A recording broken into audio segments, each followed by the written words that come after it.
नमस्कार प्यारे विद्यार्थियों, स्वागत है आप सभी का आपके अपने YouTube चैनल गुरु आज्ञा क्लासेस में। कैसे हैं आप सभी का स्वागत। प्यारे विद्यार्थियों, BSTC के एग्ज़ाम में अब लगभग 7 से 8 दिन शेष रह गए हैं और ये वह समय है जब आपको अपने आप को पूर्ण रूप से तैयारी में झोंक देना चाहिए। बिल्कुल हाँ, जितने अधिक आप अभ्यास प्रश्नों को हल करेंगे उतना ही अधिक आपको परीक्षा में फ़ायदा होने वाला है। तो क्लास को बिल्कुल भी मिस ना करें, लाइक करें, शेयर करें, है ना। और बिना समय गंवाए आज हम शुरू करते हैं प्रश्न संख्या 1 से। प्यारे विद्यार्थियों, प्रश्न संख्या 1 है आपकी स्क्रीन पर। देखो प्यारे विद्यार्थियों, प्रश्न संख्या 1 में पूछा गया है कि प्रतिछाया में संधि है। भाई, प्रतिछाया आपको दिया गया है, इसकी संधि क्या होगी? प्रतिछाया होगी, प्रतिछाया होगी, प्रतिछाया, या है ना, प्रति प्लस छाया है, यहाँ प्लस का चिन्ह लगा लीजिए आप, है ना प्यारे विद्यार्थियों। तो देखो क्या होगा, मैं आपको बता दूं प्यारे विद्यार्थियों, प्रति प्लस छाया जो होता है आपके, प्रति प्लस छाया जो होता है, ई के बाद क्या आया है, यहाँ पे छ आया है, तो इसमें बीच में च का आगमन हो जाता है। किसका आगमन होता है? च का आगमन हो जाता है। तो जो इसका संधि बनने वाली है वह क्या बनेगी आपके? विकल्प ए बनेगा, प्रतिछाया। क्या बनेगा? विकल्प ए बनेगा, प्रतिछाया। यह आपके व्यंजन संधि का नियम लागू होता है। कौन सी संधि का नियम लागू होता है प्यारे विद्यार्थियों? व्यंजन संधि का नियम लागू होता है। बढ़ते हैं अपने प्रश्न संख्या 2 की ओर। देखो प्यारे विद्यार्थी, प्रश्न संख्या 2 को बड़े ध्यान से देखना। निम्न में से कौन सा संधि विच्छेद स्वर संधि का उदाहरण नहीं है? किसका उदाहरण नहीं है? स्वर संधि का उदाहरण नहीं है। अब स्वर संधि के कितने भेद होते हैं आपको पता है? 5 भेद होते हैं प्यारे विद्यार्थियों। 5 भेद में किस किस का निर्माण होता है? देखो, एक तो आ का निर्माण होता है आपके, एक बड़ी ई का निर्माण होता है, एक बड़े ऊ का निर्माण होता है, ए का निर्माण होता है, ओ का निर्माण होता है, औ का निर्माण होता है। ठीक है, इसके अलावा क्या होता है? अय का निर्माण होता है, आय का निर्माण होता है, अव का निर्माण होता है, आव का निर्माण होता है, अर का निर्माण होता है। ये आपके स्वर संधि में इनका निर्माण होता है। अब देखो, इसमें से कौन सा स्वर जो है वो इसमें नहीं है। देखो, विद्या प्लस आलय, यहाँ पे आ हो रहा है, तो ये तो स्वर संधि का है। वार्ता प्लस लाप, आलाप, है ना, तो आ और आ मिलकर के आ बन रहे, तो ये भी स्वर संधि का उदाहरण है आपके। रजनी प्लस ईश, रजनीश, ई और ई मिलके बड़ा ई बन रहे, तो ये भी स्वर संधि का है। जगत प्लस नाथ, देखो तैमे हलंत, यानी कि यहाँ स्वर नहीं है और यहाँ पे भी कोई स्वर नहीं है, तो जगत प्लस नाथ मिलकर के आपके जगन्नाथ बनता है। क्या बनता है प्यारे विद्यार्थियों? जगन्नाथ बनता है। तो यहाँ पर आपके व्यंजन संधि, तो विकल्प डी जो है मेरे प्यारे विद्यार्थियों, आपके प्रश्न संख्या 2 का क्या है? बिल्कुल सही उत्तर है। बढ़ते हैं प्यारे विद्यार्थियों प्रश्न संख्या 3 की ओर। प्रश्न संख्या 3 बड़े ध्यान से देखिए प्यारे विद्यार्थियों। इसमें पूछा गया है कि पुनः जन्म की संधि होगी, यानी पुनः प्लस जन्म, यह आपको दिया गया है। इसकी संधि पूछिए, ये संधि विच्छेद है। तो क्या होगा? देखो, विसर्ग के बाद क्या आ रहा है आपकी? विसर्ग के पहले एक तो अ है, ठीक है, विसर्ग के पहले क्या है? देखो, न में अ जुड़ा हुआ है और उसके बाद में क्या है? ज है। तो जब यहाँ ऐसा होता है तो जो विसर्ग है वह किस में परिवर्तित हो जाता है? आपके र में परिवर्तित हो जाता है। किस में जाता है? र में जाता है। तो क्या बनेगा? पुनर्जन्म बनेगा। क्या बनेगा? पुनर्जन्म। अब देखो, यहाँ पे पुनः जन्म है, ये नहीं होगा आपके। ये पुनर्जन्म, यहाँ पे ऊ की मात्रा जो गलत है इसलिए नहीं होगा। पुनर्जन्म, विकल्प सी जो है वह आपके प्रश्न संख्या 3 का क्या है प्यारे विद्यार्थियों? बिल्कुल सही उत्तर है। क्या है? बिल्कुल सही उत्तर है। मात्राओं का आपको विशेष ध्यान रखना है क्लास के दौरान, और जब आप परीक्षा में बैठो तो पेपर के दौरान आपको ये विशेष ध्यान रखना है प्यारे विद्यार्थियों। अब बढ़ते हैं प्यारे विद्यार्थियों प्रश्न संख्या 4 की ओर। प्रश्न संख्या 4 में क्या पूछा गया है कि वीरांगना शब्द का संधि विच्छेद होगा। क्या पूछा गया है? वीरांगना शब्द का संधि विच्छेद होगा। क्या होगा भाई? वीरांगना, वीरांग प्लस ना होगा, वीरा प्लस अंगना होगा, वीर प्लस अंगना होगा, या वीरा प्लस अंगना होगा। अब देखो, आपको वीरा शुद्ध शब्द है क्या? वीर मूल शब्द है। क्या है आपके विकल्प सी? देखो, वीर जो है वह मूल शब्द है आपके, वीर। ठीक है, इसमें क्या जोड़ दिया आपने? अंगना शब्द जोड़ दिया। क्या जोड़ दिया आपने? अंगना शब्द जोड़ दिया। यहाँ पे ये र में ए जुड़ा हुआ है और यहाँ पे ये ए है, तो ए और ए मिलके किसका निर्माण करते हैं? आ का निर्माण करते हैं। तो वीर प्लस अंगना मिलकर के क्या बन जाता है? आपकी वीरांगना बन जाता है। क्या बनता है? वीरांगना। तो विकल्प सी जो है वह आपके प्रश्न संख्या 4 का प्यारे विद्यार्थियों क्या है? बिल्कुल सही उत्तर है। बढ़ते हैं अपने प्रश्न संख्या 5 की ओर। प्रश्न संख्या 5 में क्या पूछा गया है प्यारे विद्यार्थियों? देखो बड़े ध्यान से कि मम ऐश्वर्य की संधि है। भाई, मम प्लस ऐश्वर्य की संधि है। मम प्लस ऐश्वर्य इसकी संधि क्या है भाई, इन दोनों को मिलने से क्या संधि होगी। तो देखो एम में क्या जुड़ा हुआ है प्यारे विद्यार्थियों, ए जुड़ा हुआ है ना, और यहाँ पर क्या है, अय है। तो क्या बनेगा, दोनों को मिला करके बड़ा ए बनेगा ना, यानी कि दो मात्रा वाला। क्या बनेगा, ये दो मात्रा वाला। तो क्या बनाओगे इससे, देखो म, ये वाला ए इस म में जुड़ जाएगा, मम्मी शवर्य शेष आ जाएगा, शवर्य। देखो आप कौन से विकल्प में आ रहा है, विकल्प बी को देखो आप, बन रहा है कि नहीं बन रहा। तो विकल्प बी जो है वह आपके प्रश्न संख्या 5 का क्या हो जाएगा, बिल्कुल सही उत्तर हो जाएगा। बढ़ते हैं अपने अगले प्रश्न संख्या 6 की ओर। आज आप वीडियो इसलिए नहीं देख पा रहे क्योंकि कुछ तकनीकी खराबी है, इस वजह से वीडियो प्रॉपर रूप से काम नहीं कर पा रहा, लेकिन क्लास आप तक पहुँचे, प्रश्न आप तक पहुँचे बच्चों, यही गुरु आज्ञा क्लासेस का पहला और मुख्य कार्य है। इसीलिए हमने बिना उसका इंतजार किए आपके लिए क्लास अपडेट की है। आप मुझे बहुत अच्छी तरह सुन पा रहे हैं, प्रश्नों को अच्छी तरह देख पा रहे हैं, यही हमारे लिए सबसे बड़ी बात है। बढ़ते हैं प्रश्न संख्या 6 की ओर, और प्रश्न संख्या 6 में पूछा गया है कि गायक का संधि विग्रह क्या होगा। आप सोचेंगे कि सर संधि संधि के प्रश्न क्यों आ रहे हैं भाई, इसलिए क्योंकि अब ऐसा टाइम है कि एक ही टॉपिक के आप 3-3 4-4 5-5 प्रश्न करोगे ना लगातार लगातार लगातार, तो वह आपका टॉपिक क्लियर हो जाएगा, है ना, समझ रहे हो मेरी बात को। इसलिए अब देखो भाई गायक का संधि विच्छेद क्या होगा। अब देखो गायक का क्या शब्द दिया है आपको, गायक क्या दिया है, गायक दिया है भाई। अब इसमें गायक में देखो ग के बाद आ और यह है, यानी कि आय का निर्माण हुआ है। किसका निर्माण, आय का। आय का निर्माण कौन सी संधि में होता है, आपके अयादी संधि में होता है प्यारे विद्यार्थियों। किसका, अयादी। और आय का कब होता है, जब ए के बाद क्या है, असमान स्वर आए। क्या है, असमान स्वर। अगर आपको यह नियम याद है, यह समझ आ गया है, तो यह प्रश्न हल करना आपके लिए मात्र मुश्किल से 3 से 4 सेकंड का काम है। अब आपने पहचान कर लिया है कि जब संधि होगी तो ये वाला ए आएगा, और इस ए की मात्रा डबल होती है। तो देख लो भाई किस में डबल मात्रा है, गायक में, तो ये तो नहीं होगा। गे प्लस अक ये नहीं होगा, गई प्लस अक ये नहीं होगा। यहाँ देखो भाई डबल मात्रा आ रही गे में, तो विकल्प डी जो होगा वह आपके प्रश्न संख्या 6 का सही उत्तर होगा। अगर इस तरह आपको प्रश्न हल करना आ गया तो आपके संधि के कोई भी प्रश्न गलत नहीं होंगे, मैं ये पूर्ण विश्वास के साथ आपको कह सकता हूँ। बढ़ते हैं प्रश्न संख्या 7 की ओर। प्रश्न संख्या 7 में क्या पूछा है प्यारे विद्यार्थी, बड़े ध्यान से देखना कि पवित्र शब्द का संधि विग्रह क्या होगा भाई। पवित्र शब्द का संधि विग्रह क्या होगा, या समास माफ कीजिएगा संधि विच्छेद क्या होगा। अब देखो पवित्र, देखो प्यारे विद्यार्थियों यहाँ पर पवित्र, प के बाद देखो पवित्र, है ना, अव का आपको भान आ रहा होगा, या किसका आ रहा है, अव का भान आ रहा है। अव भी किस में निर्माण होता है, अयादी संधि में होता है। किस में होता है, अयादी संधि में होता है। अगर आप बार बार अभ्यास करोगे ना तो आपको दिक्कत नहीं आएगी, इतना डीप जाना नहीं पड़ेगा कि अव का भाव आ रहा है नहीं आ रहा। अब बार बार अभ्यास करोगे तो आपको शब्द से पता चल जाएगा कि ये शब्द कौन सी संधि का है, इसका संधि विच्छेद क्या होगा। अभ्यास का बहुत महत्व होता है।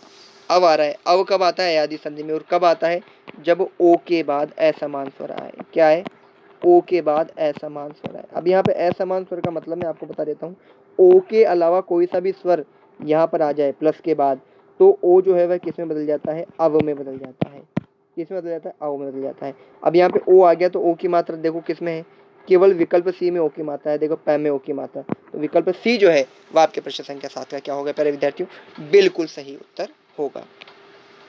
बढ़ते हैं प्रश्न संख्या 8 की ओर। प्रश्न संख्या 8 में क्या पूछा है, देखो चरण कमल किस समास का उदाहरण है भाई। चरण कमल किस समास का उदाहरण है। तो भाई देखो चरण कमल विशेषण विशेष्य है क्या, या उपमेय उपमान है। तो देखो जो चरण है उनको किसकी उपमा दी गई है, यहाँ पर कमल की उपमा दी, कि चरण किसके समान है, कमल के समान है। तो उपमा जब दी जाती है तो कौन सा समास होता है, आपके कर्मधारय समास होता है। जब विशेषण विशेष्य, जब उपमेय उपमान, क्या क्या, एक तो उपमेय उपमान यह आ जाए, है ना, और एक क्या आ जाए, विशेषण विशेष्य आ जाए, विशेषण विशेष्य आ जाए, तो कौन सा होता है, आपके कर्मधारय समास होता है। प्यारे विद्यार्थियों कौन सा होता है, कर्मधारय। तो विकल्प ए जो है वह आपके प्रश्न संख्या 8 का क्या है प्यारे विद्यार्थियों, बिल्कुल सही उत्तर है। क्या है, बिल्कुल सही उत्तर है। बढ़ते हैं प्रश्न संख्या 9 की ओर। भाई प्रश्न संख्या 9 में क्या पूछा है, देखो कि निम्न में से कौन सा तत्पुरुष समास का उदाहरण है। भाई तत्पुरुष समास का उदाहरण पूछा है। तो भाई नीलकंठ, नीलकंठ आपके किस में गया, एक तो गया आपके नीलकंठ में भगवान शिव के लिए बहुव्रीहि में गया है, और वाक्य के अनुसार इसका हम क्या करेंगे, निर्धारण करेंगे। ठीक है, और एक किसके अंदर जाता है, आपके नीलकंठ भगवान शिव के लिए। दाल भात, दाल और भात, ये आपके गया द्वंद्व समास के अंदर। किसमें गया प्यारे विद्यार्थियों, द्वंद्व समास में गया। गुरु सेवा, गुरु की सेवा, का की, देखो भाई का की, ये किस में आता है, आपके तत्पुरुष समास में आता है। किसमें, तत्पुरुष समास में आता है। किस में आता है, और क्या पूछा है, तत्पुरुष समास का उदाहरण पूछा, तो विकल्प सी जो होगा वह आपके प्रश्न संख्या 9 का क्या होगा प्यारे विद्यार्थियों, बिल्कुल सही उत्तर होगा।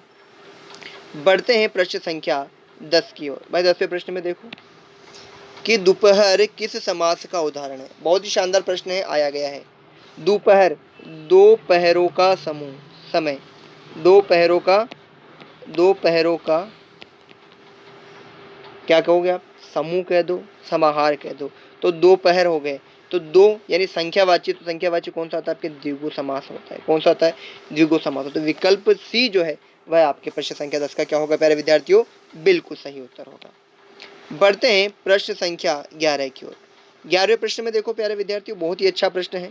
क्या पूछा गया है कि विद्यालय का समास विग्रह है। भाई विद्यालय का समास विग्रह है, विद्या के लिए आलय, विद्या का आलय, विद्या में आलय, या विद्या से आलय। तो देखो, आलय का मतलब होता है कि स्थान विशेष, ऐसा स्थान विशेष जो विद्या के लिए, विद्या अर्जित करने के लिए बनाया गया हो, वह क्या कहलाता है, विद्यालय। तो विद्या के लिए आलय जो होगा वह विद्यालय का क्या होगा, आपके समास विग्रह होगा। तो प्रश्न संख्या 11 में विकल्प 1 जो है वह बिल्कुल सही उत्तर है ना। बढ़ते हैं प्रश्न संख्या 12 की ओर। प्रश्न संख्या 12 की ओर। भाई क्लास में कुछ बच्चे हैं जो लगातार बने रहते हैं, है ना। खुशी है, आर्यन है, चौधरी जी हैं, है ना। तो ये लोग बराबर कर कक्षा में बने रहते हैं। बहुत अच्छी बात है बेटा, लगातार तैयारी करते रहो आप कक्षा में, ठीक है ना। बढ़ते हैं अपने 12वें प्रश्न की ओर। 12वें प्रश्न में क्या पूछा है कि मेघनाद का सामासिक विग्रह है। भाई मेघनाद का सामासिक विग्रह क्या होगा, या समास विग्रह क्या होगा। मेघ का नाद होगा, या मेघ कर लीजिए ना, मेष नहीं है, मेघ, मेघ का नाद होगा, मेघ के लिए नाद होगा, मेघ में नाद होगा, या मेघ के समान नाद है जिसका, बताओ क्या होगा, मेघनाद क्या होगा, बता दो। प्रश्न संख्या 12 में फटाफट कमेंट बॉक्स में आपका आंसर बता दो, क्या उत्तर होगा प्रश्न संख्या 12 का। बताओ फटाफट क्या होगा, है प्रश्न संख्या 12 का उत्तर बताओ फटाफट से, क्या होगा। बिल्कुल डी आंसर सही होगा। मेघ के समान नाद है जिसका, मेघ के समान नाद है जिसका, वह क्या कहलाएगा, आपके मेघनाद कहलाएगा। क्या कहलाएगा, मेघनाद कहलाएगा। ये कौन से समास का उदाहरण है, आपके बहुव्रीहि का है, बहुव्रीहि समास का उदाहरण है। ठीक है, बढ़ते हैं अगले प्रश्न संख्या 13 की ओर। 13वां प्रश्न देखना भाई प्यारे विद्यार्थियों, बहुत ही अच्छा प्रश्न है ना, बहुत ही बढ़िया प्रश्न है प्यारे विद्यार्थियों। थोड़ा सा इसको बढ़ा लेते हैं, है ना। देखो भाई क्या पूछा गया है, देखो भाई त्रिनेत्र किस समास का उदाहरण है, त्रिनेत्र किस समास का उदाहरण है। अब यहाँ पे त्रि दे करके, त्रिनेत्र में त्रि दे करके 3 का आकलन करके उसको आप द्विगु समास मत कर देना। हालांकि यहाँ तो ऑप्शन में द्विगु नहीं दिया गया है ना, कि नहीं सर ने बोला था कि संख्यावाची। यहाँ त्रिनेत्र से सीधा अर्थ किसके ऊपर जा रहा है आपके, बताओ, भगवान शिव के लिए त्रिनेत्रधारी है क्या, नहीं है ना। हाँ ठीक है, लेकिन फिर भी ध्यान देकर रखना, फिर भी ध्यान रखना, है ना। द्विगु हो तो कंफ्यूज मत होना, कौन सा होगा, विकल्प सी होगा, बहुव्रीहि समास होगा। कौन सा होगा, बहुव्रीहि समास आपके प्रश्न संख्या 13 का क्या होगा, आंसर होगा। बढ़ते हैं प्यारे विद्यार्थियों प्रश्न संख्या 14 में।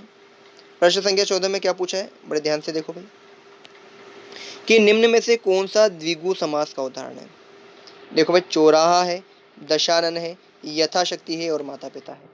तो देखो, 4 राहों का समाहार चौराहा संख्यावाची है, तो ये तो द्विगु समास का उदाहरण है। ठीक है, लेकिन आगे दशानन दे रखा है, भाई 10 आनन है जिसके, ये भी संख्यावाची है। लेकिन यहाँ पर सीधा दशानन से अर्थ किससे है, आपके रावण से है। किससे, रावण से, अन्य अर्थ से जा रहा है। तो ये किस में हो जाएगा, आपकी बहुव्रीहि में ही माना जाएगा। हमेशा दशानन को किस में माना जाएगा, बहुव्रीहि में ही माना जाएगा।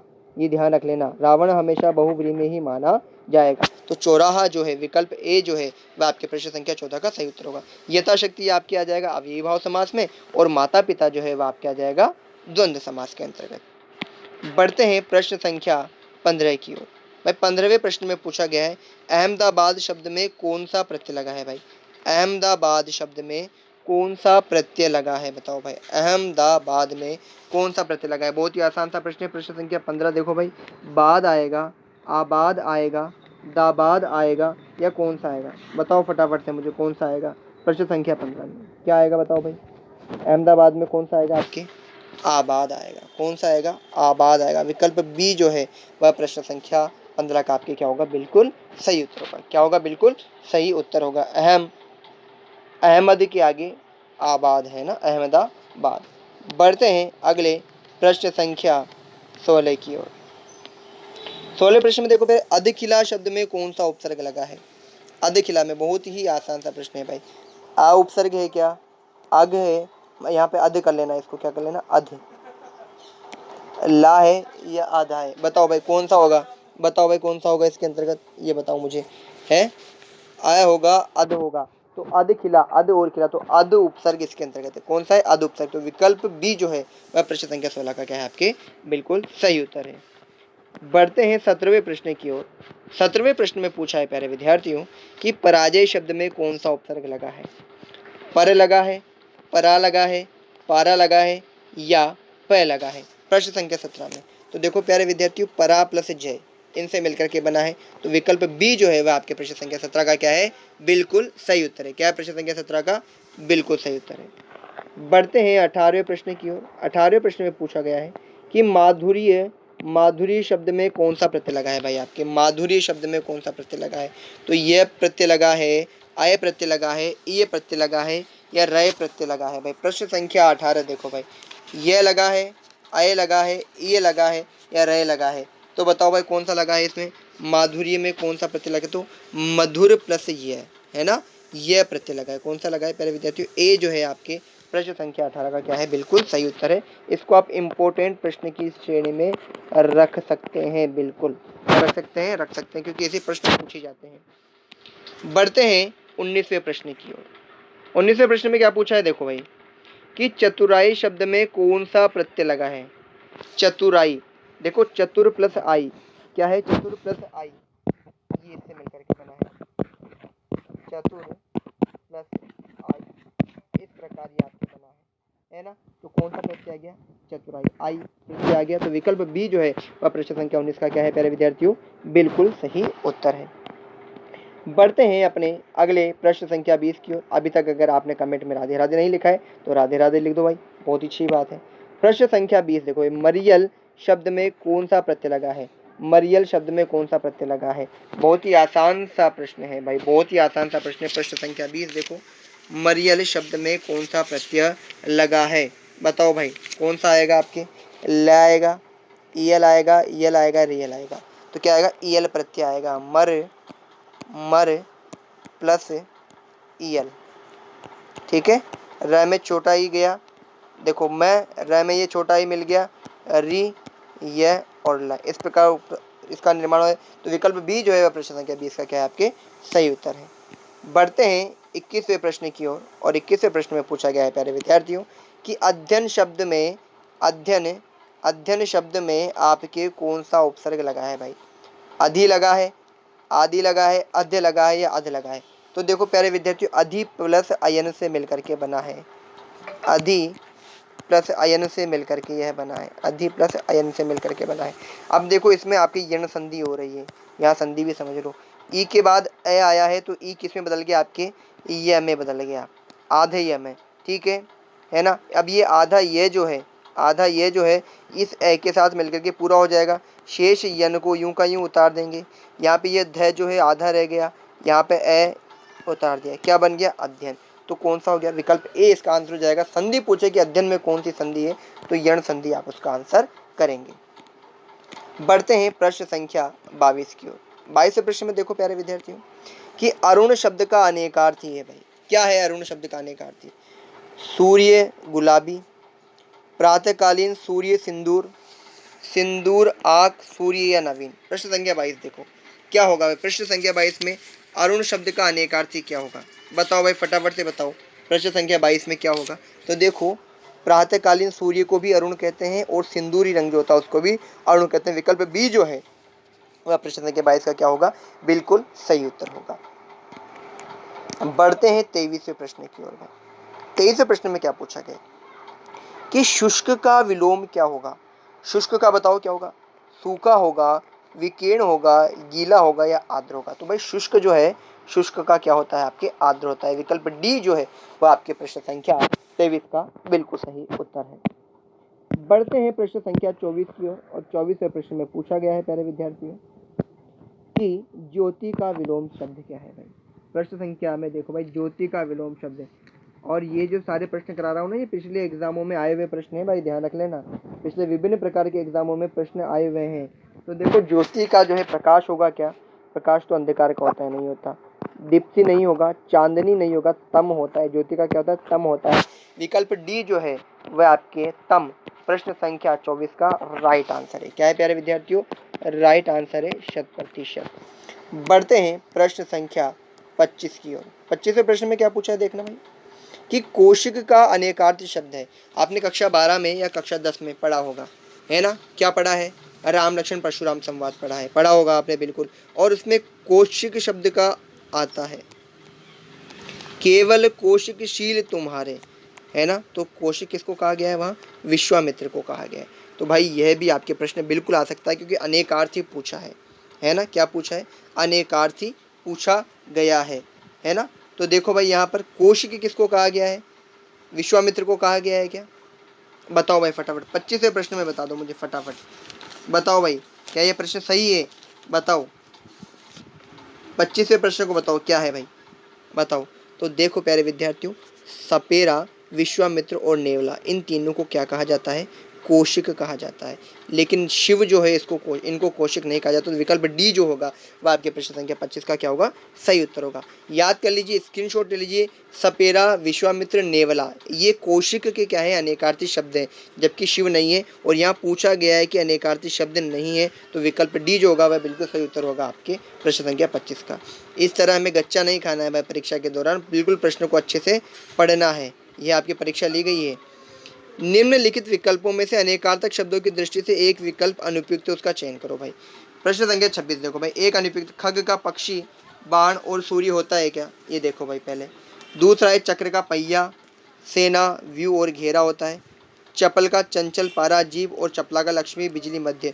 एक विकल्प अनुपयुक्त है, यानी कि गलत है भाई। अब गलत कौन सा है ये बता दो भाई, प्रश्न संख्या 26 में गलत कौन सा है ये बता दो। तो देखो प्यारे विद्यार्थियों, चपल जो है चंचल है, लेकिन पारा और जीभ नहीं होता। तो विकल्प सी जो है वह आपके प्रश्न संख्या 26 का क्या है, बिल्कुल सही उत्तर है, क्योंकि चपल का ये नहीं होता, पारा और जीभ, है ना, पारा नहीं होगा। बढ़ते हैं 27वें प्रश्न की ओर भाई। प्रश्न संख्या 27 देखो, अंक का अनेकार्थी शब्द क्या होगा भाई, बताओ। अंक का अनेकार्थी शब्द क्या होगा। प्रश्न संख्या 27, धन होगा, ऐश्वर्य, प्रयोजन, कारण होगा, संध्या के अंक, नाटक के अंक, गोद, अध्याय होगा, निराधार, शून्य, निचला होठ, या नष्ट न होने वाला अ और आ। प्रश्न संख्या 27 देखो, अंक के अनेकार्थी शब्द क्या होंगे, बताओ भाई। प्रश्न संख्या 27 का क्या आंसर होगा आपके। तो देखो, संध्या के अंक, नाटक के अंक यानी प्रहर, है ना, गोद और अध्याय, ये तीनों क्या है आपके अंक के क्या है, अनेकार्थी शब्द है। तो विकल्प बी जो है प्यारे विद्यार्थियों प्रश्न संख्या 27 का सही उत्तर है। बढ़ते हैं अपने अगले प्रश्न संख्या 28 की ओर। 28वें प्रश्न में क्या पूछा है कि पंगु का विलोम शब्द क्या होगा भाई। पंगु का विलोम शब्द क्या है, बताओ भाई। पंगु का विलोम शब्द क्या है, लंगड़ा होगा, सुडौल होगा, अपाहिज होगा, या शक्तिहीन होगा। बताओ क्या होगा पंगु का विलोम पूछा है। तो पंगु जो कहीं ना कहीं अपने शारीरिक रूप से विकलांग हो, उसका क्या होगा, सुडौल, जिसका शरीर बिल्कुल सही हो। विकल्प बी जो है आपके प्रश्न संख्या 28 का सही उत्तर है। बढ़ते हैं 29वें प्रश्न की ओर भाई। 29वें प्रश्न में पूछा गया है पहले विद्यार्थियों कि अली शब्द का अनेकार्थी है, भंवरा और कोयल, भंवरा और आम, कोयल और सुख, कोयल और नज। तो देखो, अली का अर्थ एक भंवरा होता है ना, और एक क्या होता है बताओ भाई, आम्र होगा, आम्र होगा आपके, या फिर कोयल होगा। तो अली किसको कहते हैं, भंवरा, और कोयल को कहते हैं, आम्र को नहीं कहते। तो अन्य तीनों तो गलत है, आपके विकल्प ए जो है वह प्रश्न संख्या 29 का सही उत्तर है। बढ़ते हैं आज के अंतिम प्रश्न की ओर, प्रश्न संख्या 30 में। 30वें प्रश्न में क्या पूछा है, केंद्रीय का विलोम क्या होगा भाई। केंद्रीय का विलोम शब्द क्या होगा, प्रश्न संख्या 30। मुख्य होगा, मध्य होगा, केंद्रिक होगा, या परिधिक होगा। तो देखो भाई, केंद्र तो क्या होता है, ये आपके सामने एक गोला है, ये तो क्या है आपके केंद्र, तो इसका विलोम क्या होगा, ये जो परिधि है, क्या है, यह परिधि। तो क्या बनेगा, विकल्प डी जो है वह प्रश्न संख्या 30 का सही उत्तर बनेगा।